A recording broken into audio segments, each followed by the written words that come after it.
We all deserve to work in a place where we feel safe, respected, and valued. A place where we can focus on our work and contribute our best, without fear of harassment or discrimination. This shared goal requires a daily commitment from each and every one of us. It means speaking up when we see something wrong and supporting each other to create a positive and inclusive environment. Every single person has the right to a harassment-free workplace. This isn't just a legal requirement. It's about basic human dignity. Creating this kind of environment is an ongoing process. It's about the choices we make every day in how we interact with our colleagues, supervisors, and clients.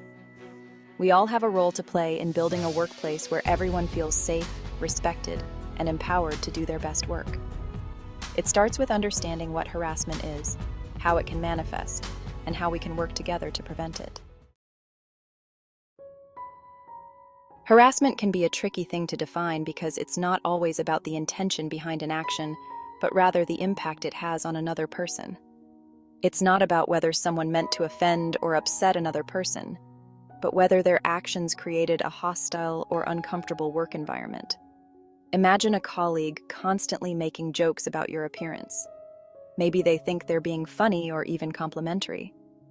But if those jokes make you feel uncomfortable, objectified, or less confident in your professional abilities, then it's harassment, regardless of their intent. Harassment can take many forms, from unwelcome physical contact and offensive jokes to persistent intimidation and the display of offensive materials. It's important to remember that everyone experiences things differently, and what might seem harmless to one person can be deeply offensive to another. Sometimes we underestimate the power of words. We think, it's just words, they can't hurt. But the truth is, words can be just as damaging as physical actions. Verbal harassment can take many forms, from insults and name-calling to threats and intimidation. Think about it. How does it make you feel when someone constantly puts you down, makes fun of you, or yells at you?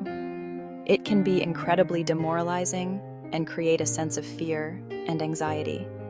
No one deserves to feel that way, especially not in their own workplace. Jane from accounting was constantly subjected to snide remarks about her age and appearance by a coworker. These comments, though seemingly harmless to some, chipped away at Jane's confidence and made her dread coming to work. Harassment and discrimination often go hand in hand. Discrimination occurs when someone is treated unfairly because of certain characteristics, such as their race, religion, gender, sexual orientation, or disability. Harassment can be a form of discrimination when it is based on these protected characteristics. For example, if someone is constantly being made fun of because of their accent or their religious beliefs, that is not only harassment, it's also discrimination. Workplace violence is never acceptable. It creates an environment of fear and intimidation, and it can have devastating consequences. Everyone has the right to feel safe at work, both physically and emotionally. While we often think of harassment in terms of words and gestures, it's crucial to remember that physical actions can also constitute harassment. This includes unwanted physical contact, such as touching, grabbing, or standing uncomfortably close to someone. Workplace violence takes harassment to a whole new level of seriousness. This can include threats, physical assaults, or any behavior that creates a hostile and unsafe environment. Imagine Bill, a supervisor known for his intimidating demeanor. He would often stand too close to his female employees, making them feel uncomfortable. This type of behavior, though not always overtly aggressive, can create a hostile work environment and constitute harassment. No one should have to work in fear of physical intimidation or harm. Sexual harassment is any unwelcome sexual advance, request for sexual favors, or other verbal or physical conduct of a sexual nature that creates a hostile or offensive work environment. This can include unwelcome touching, sexually suggestive jokes, or pressure to engage in sexual activity. Consent is absolutely crucial when it comes to any form of physical contact or sexual behavior. Consent must be freely given, enthusiastic, and specific. It's not enough to assume someone is okay with something just because they don't say no. Silence does not equal consent. Anne, a marketing executive, was constantly subjected to inappropriate comments about her body and clothing from a male colleague. Despite her discomfort, she felt pressured to laugh it off, fearing repercussions if she spoke up. Anne's experience highlights how sexual harassment can create a hostile and uncomfortable work environment, impacting both professional and personal well-being. Sometimes it can be difficult to know if what you're experiencing is actually sexual harassment. You might question yourself, wondering if you're overreacting or misinterpreting the situation.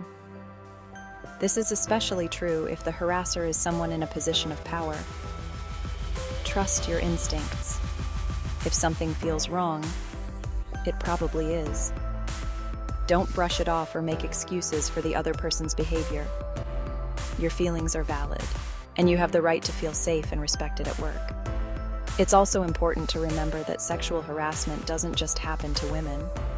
Men can be sexually harassed too, and it's just as serious.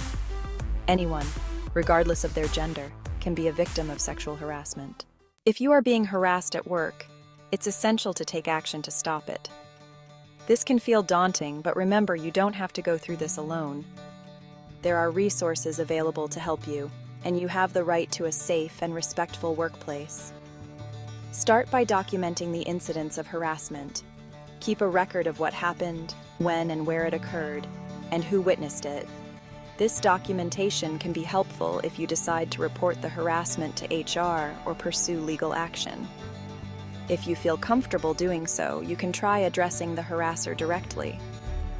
Let them know that their behavior is unwelcome and that it needs to stop. Sometimes people are unaware of how their actions are affecting others, and a direct conversation can be enough to resolve the issue. Reporting harassment can be a difficult and emotional process, but it's important to remember that you're not alone. The company's HR department is there to support you and investigate your claims fairly and impartially.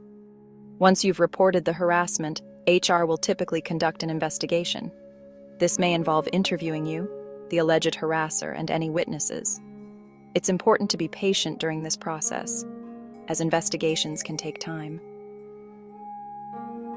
William from IT finally gathered the courage to report his supervisor for making inappropriate comments and advances towards him. The HR investigation took several weeks, during which time William felt anxious and uncertain.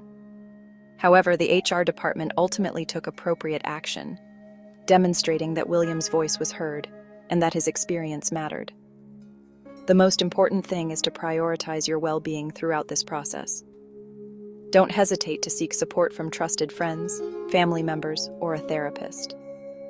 You've taken a brave step in speaking up, and that deserves recognition and support. Remember, creating a respectful and safe workplace is an ongoing process that requires everyone's participation. By treating each other with kindness, empathy, and respect, we can cultivate a work environment where everyone feels valued, safe, and empowered to thrive.